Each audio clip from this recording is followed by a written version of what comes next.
Welcome back, Ghost Hunters, to Luigi's Mansion. We're now in the basement. Or as I like to call it, Ghost Murderer Simulator 2003 or 2001. I thought we landed on 3,000. Ah, whatever. Okay. The joke's been made. Ghost Murderer It's Simulator. Yeah, this part, we're just going around the mansion, doing stuff. I think we meet up with King Boo at some point. Otherwise, we're really just doing some more treasure runs to ensure that we get that A rank by the end of the game. So, if anyone's got any juicy tangents, now's the time. Oh boy. Nope.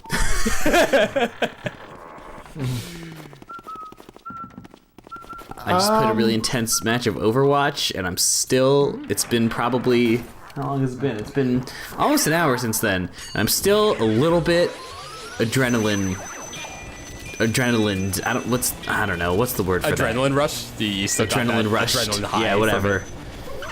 I'm like What a little were you shaky playing? still. Yeah, how'd it go down? What? How'd it go down? Like, was it like a typical quick play match? No, so I've put on comp, which I don't do that much. So it's near, right now as we're recording this, it's like pretty close to the end of the season. It's like of season 2. But I still haven't done all my qualifiers, so I just want to get those done so I can get the special emblem they give you usually, even though I probably won't actually use that emblem because they're usually not that good. I still want to get it, so I've been trying to finish my placement matches, and I had one match that was awful, and then I had the second match that was it was like a point capture one, like what's it called when it's like both teams are trying to go for the same point? Capture the flag? The objective? Yeah, it was a capture the objective type thing, and just was going really back and forth. Had a really good team that was like really positive, and that's always really, really nice. Like everyone was sort of good, and we were all talking about like, oh, switch to this guy, or like do this whole thing, and everyone was like, okay, no problem, we lost that match, but like we lost that round, but it was still a good one, and we just kept going back and forth, and I was playing Soldier 76, and I was the only attack on my team, and I'm not very good at shooting, and he's kind of like the only attack person that I'm somewhat good with, and it was just really stressful. We ended up winning. We pulled it out right at the end, but it really like shook me up a little bit. Speaking of being shaken up, Luigi's about to get shaken up right now by this King Boo encounter. Segue. Oh my god, He's this got him in his Mario. sights. Wait, what? He already captured Mario, so why is he confused? Oh no, you didn't see his line? He had a line that was like, but how did you get away from my blank? Like he was surprised because he thought Mario got out of his trap. Oh, that's right, yeah, because Mario and Luigi look exactly the same. Well, look, if you're, I don't know what the eyesight of ghosts are. He just blew him away?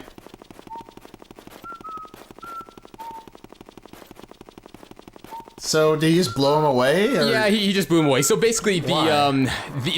gameplay justification for that is that you haven't weakened King Boo's power yet. King Boo gets his power from the rest of the Boos. We only have 39 Boos. Actually, if I visited the basement, I think I did this intentionally. If I visited the basement with 40 Boos captured, I would have been able to enter King Boo's chamber and tackle the final boss.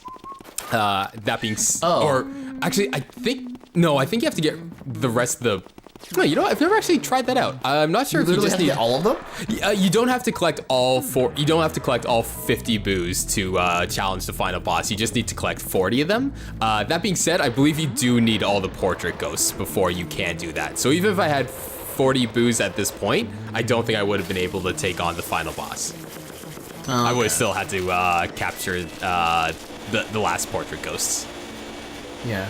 Although, back to what Dan was talking about with Overwatch, I love that game, but I thought like most of the characters I play are on support, and that game does not love support at all. Well, I mean, it's very easy to be. support. If you are support, you are the hero of the team pretty much always.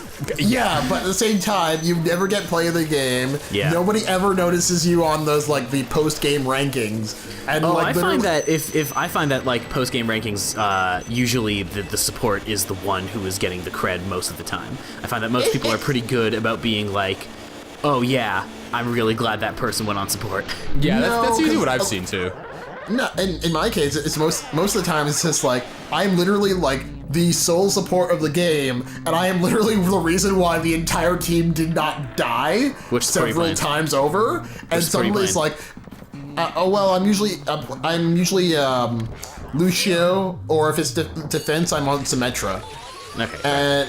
And it's like you realize like no one even cares that you were even there. Yeah, that has not been my experience at all. My experience from players in Overwatch has always been like pretty gracious about having people go on support. Yeah. Obviously, the game. Yes, like what you're saying about play of the game. Like, yeah, you almost never get play of the game as a support, which is a problem that Overwatch or that Blizzard has acknowledged before and been like, yeah, we're playing with stuff to see if we can make that a little bit more obvious. Yeah, though I find that I get play of the game as support than more than I see most people do, because I get quite a few play of the games with Symmetra, Zenyatta, and Lucio. Yeah, I've seen you get player Yeah. of the game with Symmetra before, which I don't makes think sense. I've ever seen Lucio get play of the game. Really? Ever on any. I've played that game. I think I've put maybe 40 hours or so into that game, and just I've never ever seen a Lucio get it. I've seen a Mercy get it. Yeah, A few times. I've gotten it with Lucio quite a bit, just because you like the thing is like about Lucio, there is literally no wrong way to play him because he literally improves any team he's on by just simply being there. But at the same time, like I've learned just the style of playing him, and it's like, oh, I can actually, if I try hard enough, I can probably I can be a good contender for play of the game. But still, it's just like, even like some of the game saving moves you do, sometimes the game just does not even want to even like recognize that it happened. Like, you know, I think that's the thing with Lucio is that like he's not like most of Overwatch's play of the game stuff is based on an algorithm of like, it almost seems like it's based on an algorithm of like damage within a small amount of time, basically.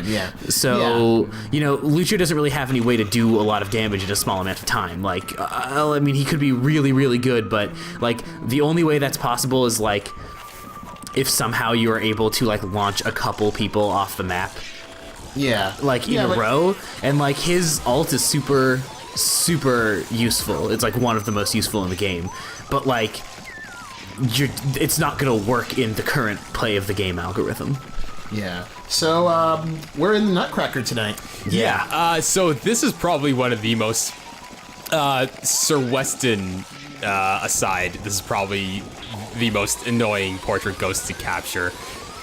They've also got no personality, which makes them really boring. But anyway, with the soldiers. Only the blue one counts towards the portrait ranking. So, you know, if you get bronze, silver, or gold.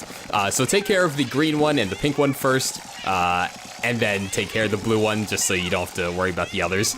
Even on his own, though, the blue one is pretty annoying to capture. Like, I think I just get like a silver on this. It's the old ice climber trick. Go for Nana first.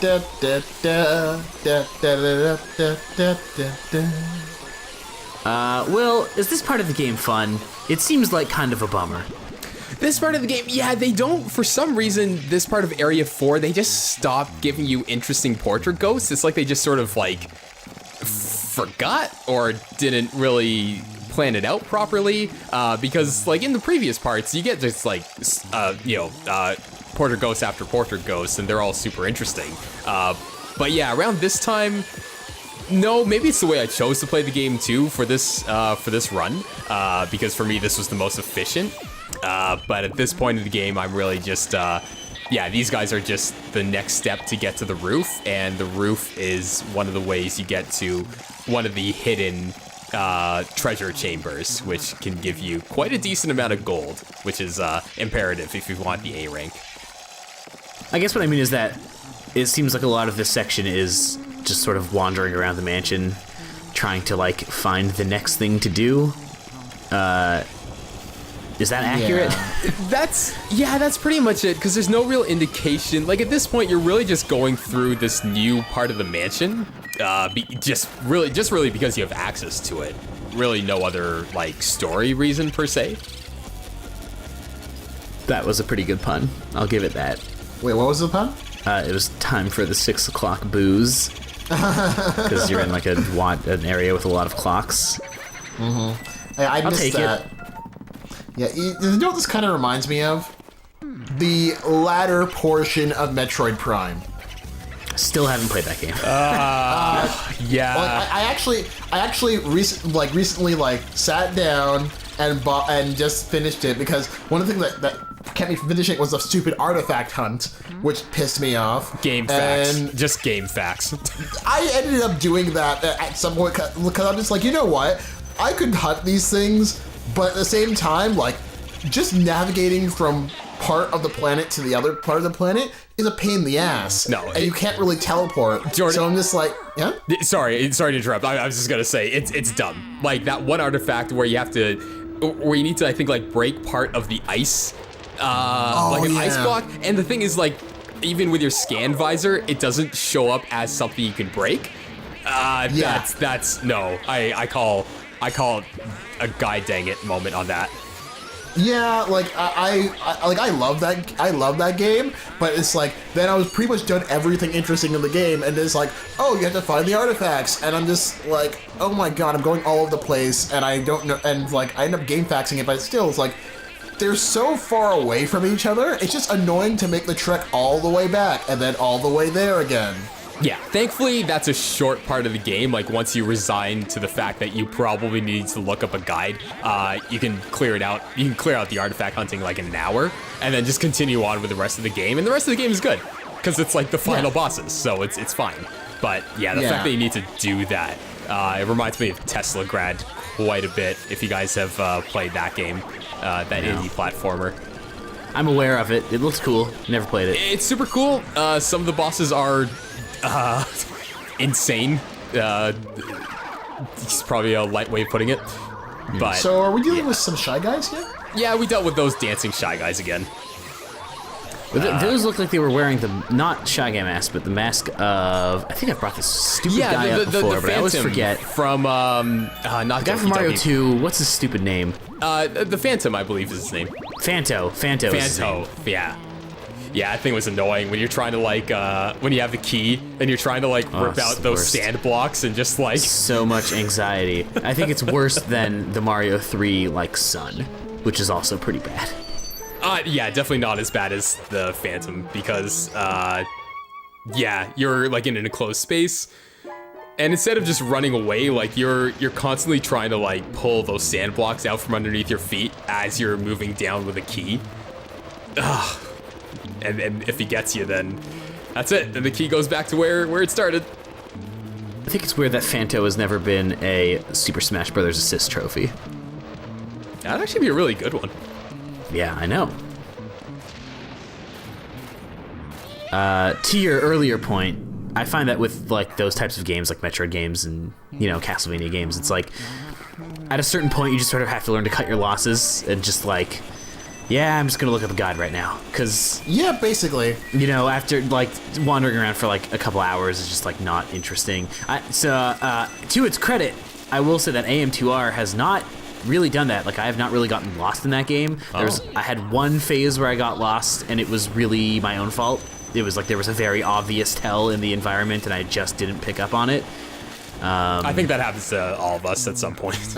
Yeah. Oh, man, if you think that, that Metroid AM2R has like those good affordances, you should play the original Metroid 2 that has none of those affordances at all. You I mean, even that's have a why map. I will probably never play original Metroid or original Metroid 2, because without a map, that seems impossible. Yeah, original Metroid 2, there is no map, it is in black and white, everything looks the same. To try and beat that game without a strategy guide is fucking impossible. Yeah, I mean, even so, Castlevania Symphony of the Night is an amazing game. I don't know if you guys ever played that game, but yeah. it's I played a little bit of it. it's really incredible. But a lot of its cooler stuff is like sort of arcane. To figure out, like, you would probably never figure out how to do it yourself. Maybe you would if you were super clever, or if you spent a lot of time experimenting, but you probably just wouldn't do it. But that's okay. Like, that game is still amazing. It's just sort of part of it. Like, you just have to know going into it, like, okay, I'm probably gonna need to look some stuff up here. So is this like, I guess, Luigi's Symphony of the Night? Like, die, monster! You don't belong in this world. Again, my vacuum. It's the long, dark night of Luigi's soul.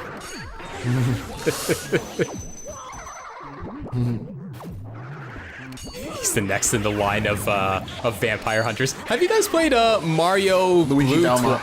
Yeah, Luigi Belmont. Thanks. Have you guys played Mario Blue Twilight? It's a fan game What the hell made. is that? Okay, so it's incredible. Actually, I was thinking about doing it for the channel at some point. It's a fan-made game. I can't remember who made it. It's on the tip of my tongue, but I don't want to get it wrong. So I'll look it up and maybe put a link in the description later. But it's basically Super Mario World. It's basically a mashup between Super Mario World and Castlevania, and it's just incredible. Yeah, it's really fun. There's some Luigi Easter eggs in it too. Yeah, I can't really describe it beyond that. But you play Mario, and you go up against, like, Castlevania enemies and bosses in the Mario world, and it's pretty neat. It's pretty clever. I think I played it on. When I built my PC, that was one of the first things I downloaded because I always wanted to play it. And Build your PC, gotta stress test this thing, gotta see how it performs. I know exactly the thing. Mario fan game. man, yeah, like you wouldn't believe.